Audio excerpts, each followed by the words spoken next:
Welcome to the Grow Your Business Cleveland video series. Co-producing and appearing in the series, the talented GYB CLE interns. Supporting sponsors include NOAC, a regional partnership of Chambers of Commerce. New Image Media, Northeast Ohio's most recognized name in video for business. In this episode, Rachel Gordon, artist, marketing expert, and traveler, asks, how effective is your nonprofit marketing? After the tip, we go backstage where Rachel shares her ticket around the world, one thing she does every day, her quilt of life, and more. I'm Rachel Gordon with Porath Business Services and Donate My Share. And today, my question for you is, how effective is your nonprofit marketing? People get so much marketing sent their way these days, both digital and print. It's so overwhelming. So my question is, are you sending out a clear and consistent message? You want your marketing materials to stand out from that big pile of mail, from the big mound on the kitchen counter. And you want people to feel an emotional connection to your organization when they see it. So how can you do that? One, you have to know who your audience is and how to connect with them. So come up with a persona, imaginary people, give them hairstyles, give them names, so you have in your mind a clear picture of who it is that you're speaking with and what is going to grab their attention. Two, use stories. Facts, figures, bullet points, those are all great, but stories really will grab people. And people love stories. They love telling stories. They remember stories. So make it easy for your supporters to pass on the stories about your organization. And also make sure to use photos to get that extra emotional impact. Three, have a clear message about your organization's mission. So you know the whole thing with the 30-second elevator speech. You want to have that also for your print materials. So make sure that you have a motto or a tagline or something that really puts together who you are and what you do. Four, use effective graphics. So make sure that you have consistent colors across your different materials, that you're using a similar font, that you have a similar look. Again, so everyone can just see at a glance and make that connection. Think Bed Bath & Beyond. You know those postcards that you can tell across the room that is from Bed Bath & Beyond. You want the same thing for your marketing materials. And five, make it easy for people to support you. Make sure that you have branded donation envelopes in everything that you send out and piles of them at different functions. Don't expect people to find an envelope, remember your address. When they have the urge to support you, you want to make it easy for them. Also, if it's possible for people to give you donations on your website, you want to make sure that that's very clear on all of the marketing materials that you send out. Use these 5 points as a guide, and your marketing materials will effectively connect with your audience. Up next, we get to know Rachel.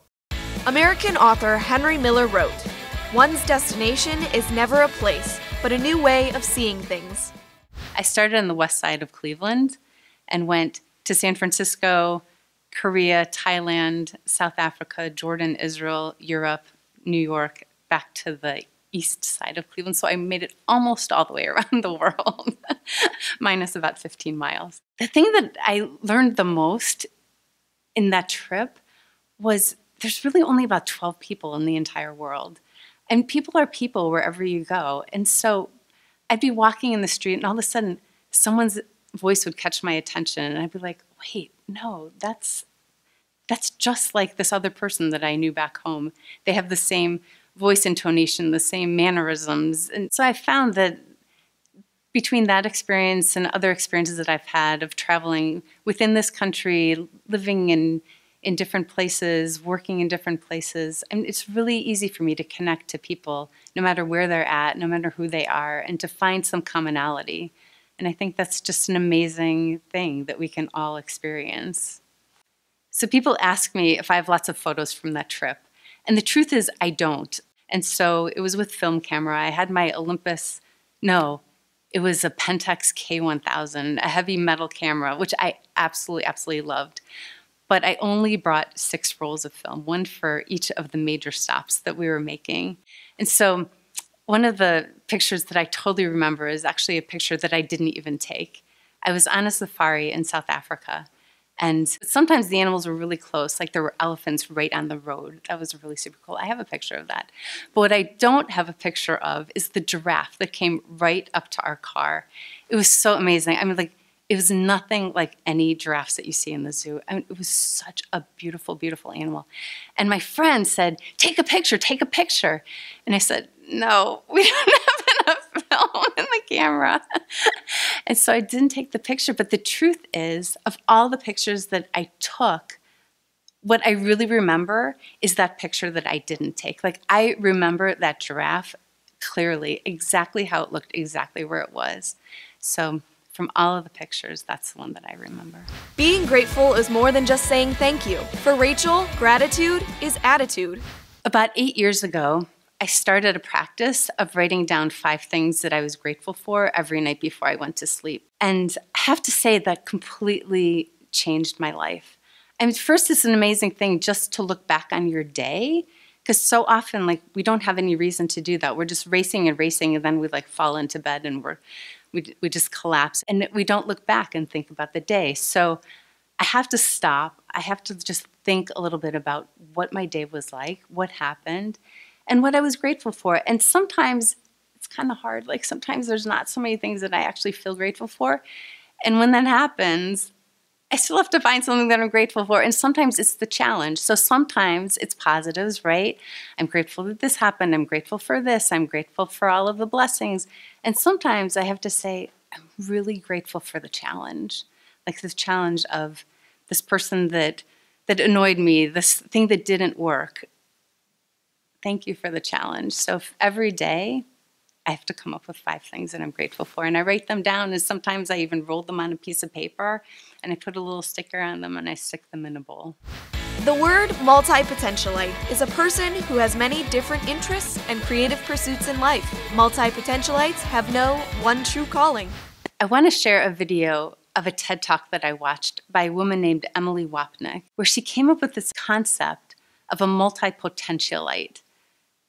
And it was amazing. It completely described me, and I can't even tell you the relief that I felt when I saw it. So my work history is really varied. I've been in academia, I've been a cab driver, I've been a librarian, I've been a massage therapist, I've been a graphic designer, I've been an artist, I do marketing. There's like this whole range of things that I've done. And it's really hard when people say, so what do you do? And I don't have an answer to that because there's so many things that I do. And even as an artist, there's so many things that I'm interested in. And so I start working on a project in one way, and then I get interested in something else. I'm like, oh, I wonder how that'll like bring into the project. And then something else grabs my attention. And sometimes I'm like, why can't I just focus on one thing? Like those people who, go straight through college and straight through graduate school, right into a job and like stay in it and keep growing. But then I watched this TED Talk. Emily Wapnick had this term called multi-potentialite. And she described me. I mean, it was amazing. It's like, phew, I'm not like completely not normal. There are people like me out there. And it really put everything into perspective, that it's not that I'm a flake. It's not that I can't focus on anything. It's that I have all these different threads in my life that all kind of come together to make this amazing quilt. And I bring all of my different experiences to everything that I do. So how did Rachel score as a Grow Your Business Cleveland expert? We gave a thumbs up for helping nonprofits achieve their goals through better marketing, a trip around the world, practicing gratitude, and being a multi-potentialite. Special thanks goes to our Grow Your Business Cleveland contributing experts for supporting our mission of growing business and kickstarting careers in Northeast Ohio. So don't miss a video or an opportunity to be part of the show. Subscribe at GYBCLE.com and follow us on our social media channels. And remember, if you like it, share it.